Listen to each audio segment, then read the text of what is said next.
নমস্কার, আপনারা দেখছেন দুর্নিবার বাংলার সঙ্গে আমি আঁখি। শুরু করছি দুর্নিবার বাংলার সেরা ৫। বজবজে গতকালের বোমাবাজি এবং গুলি চলার ঘটনায় গ্রেফতার ৮। সেই ঘটনা মুহূর্তের মধ্যে ভাইরাল। দক্ষিণ চব্বিশ পরগনার বজবজ থানার অন্তর্গত নির্মীয়মান গোডাউন তৈরির ইমারতে দ্রব্য সরবরাহের বরাত কাদের হাতে থাকবে তা নিয়ে গতকাল 12 ফেব্রুয়ারি যে বোমাবাজির ঘটনাটি ঘটেছিল সেই ঘটনার পরিপ্রেক্ষিতে বজবজ থানার পুলিশ স্বতঃপ্রণোদিতভাবে মোট 43 জনের নামে মামলা দায়ের করেছিল। তাদের মধ্যে গতকাল রাত পর্যন্ত দুই পক্ষের মোট 8 জনকে গ্রেপ্তার করা সম্ভব হয়েছে। ডায়মন্ড হারবার জেলা পুলিশ সূত্রে খবর, এফআইআরে উত্তর রায়পুর গ্রাম পঞ্চায়েতের 3 জন তৃণমূল সদস্য সহ এক তৃণমূল সদস্যের স্বামীর নামও রয়েছে। তাদের খোঁজে ইতিমধ্যেই তল্লাশি শুরু করেছে বজবজ থানা তদন্তকারী আধিকারিকরা। অবৈধ উচ্ছেদে নামলো দুর্গাপুর ইস্পাত কারখানার কর্তৃপক্ষরা।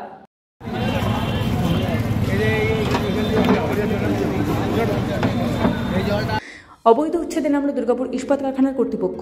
শুক্রবার দুপুরে দুর্গাপুর ইস্পাত কারখানার কর্তৃপক্ষ উচ্ছেদ অভিযানে নামল দুর্গাপুরের মেন গেট এলাকা। উচ্ছেদ অভিযানে মেন গেট এলাকার উড়ালপুরের নিচে যে সমস্ত দোকানপাট ছিল সেই সমস্ত দোকানদারদের বেশ কিছুদিন আগে নোটিশ দিয়েছিল। সেই জায়গায় দুর্গাপুর ইস্পাত কারখানার কর্তৃপক্ষ উড়ালপুরের নিচে ফ্রি পার্কিং জোন করবে, তাই উড়ালপুরের নিচে দোকানগুলিকে সরিয়ে দিল। দুর্গাপুর ইস্পাত কারখানায় মেন গেট এলাকায় দোকান করে ব্যবসা করছে তাদের দোকান বুলডোজার দিয়ে ভেঙে গুঁড়িয়ে দেওয়া হলো। ঘাটাল মাস্টার প্ল্যানে 500 কোটি বরাদ্দ, বিজেপি বলছে ডাকাতির ব্যবস্থা করে দিল। দেখুন, তৃণমূল দিনের পর দিন মিথ্যে কথা বলে, মিথ্যে প্রতিশ্রুতি দেয়। আমরা ভালোভাবেই জানি যে ঘাটাল মাস্টার প্ল্যান 500 কোটি টাকায় সম্ভব নয়। এটা ঘাটালবাসীদেরকে একটা প্রতিশ্রুতি দিয়ে হাওয়া তোলার চেষ্টা করছে। কারণ আমরা জানি ভালো করেই যে মাছ যেমন জল ছাড়া বাঁচে না, তৃণমূল চুরি ছাড়া বাঁচে না। তো তৃণমূলের সংগঠন, তৃণমূল নেতাকে ধরে রাখার জন্য চুরির রাস্তা করে দিতে হবে মুখ্যমন্ত্রীকে, তার দলকে চুরি করার জায়গা করে দিতে হবে। তো সেই জন্য এই মাস্টার প্ল্যান 500 কোটি টাকার দেখা যাবে বালি আর মাটি বিক্রি করে 500 কোটি টাকা নেতারা খেয়ে ফেলেছে। পূর্ব বর্ধমানে বালি পাচারের অভিযোগে গ্রেপ্তার করা হলো ট্রাক্টরের চালক সহ মালিককে। গ্রেপ্তার করল গলসি থানার পুলিশ।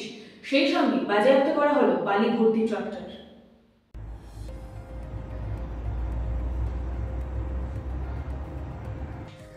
বালি পাচারে জড়িত থাকার অভিযোগে এক ট্রাক্টরের মালিক ও চালককে গ্রেপ্তার করল গলসি থানার পুলিশ।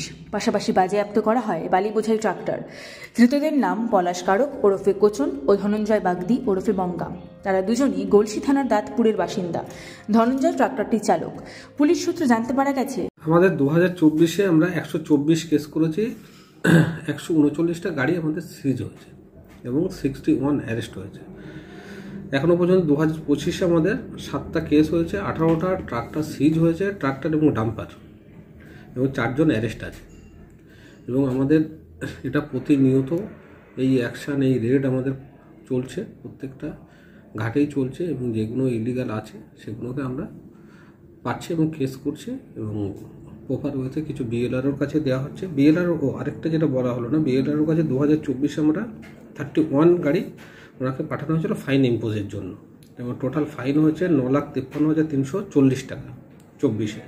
এবং 25-এ আমরা 3টে গাড়ি পাঠিয়েছি, তাতে আমরা 50,000 টাকা ফাইন হয়েছে 3টেতে, টোটাল 6টা, এবং আরও 3টে পাঠানো হয়েছে। সেটা কত ফাইন হয়েছে এখন আমাদের জানার পরে আমরা বলতে পারবো।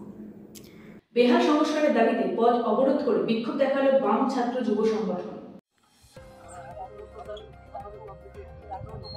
বেহাল রাস্তা সংস্কারের দাবিতে পথ অবরোধ করে বিক্ষোভ দেখালো ডিওয়াইএফআই। শুক্রবার লাঙ্গলগ্রাম মানসইগামী রাজ্য সড়ক অবরোধ করে বিক্ষোভ দেখায় ডিওয়াইএফআই এর কর্মী সমর্থকরা। মূলত দীর্ঘদিন ধরে তুফানগঞ্জ 2 নম্বর ব্লকের বারকোদালি এক গ্রাম পঞ্চায়েতের লাঙ্গলগ্রাম চৌপতি থেকে মানসাই যাওয়ার রাস্তা বেহাল অবস্থায় বারংবার গ্রাম পঞ্চায়েতের দপ্তর এমনকি বিডিও অফিস জানানোর পরেও মেলেনি সমস্যার সমাধান। রাস্তা বেহাল হওয়ার কারণে প্রতিনিয়ত ঘটে চলেছে দুর্ঘটনা। আজকে মূলত ভারতের গণতান্ত্রিক যুব ব্যাটালিয়নের পক্ষ থেকে এখানকার যে নাঙ্গলগ্রাম থেকে দেবগ্রাম পর্যন্ত যে রাস্তাটা রয়েছে সেই রাস্তাটা বেহাল পরিস্থিতি, সেই পরিস্থিতি যাতে দ্রুত রাস্তাটা সংস্কার করা যায় সেই উদ্দেশ্যে আমরা আজকে পথ অবরোধ করেছি।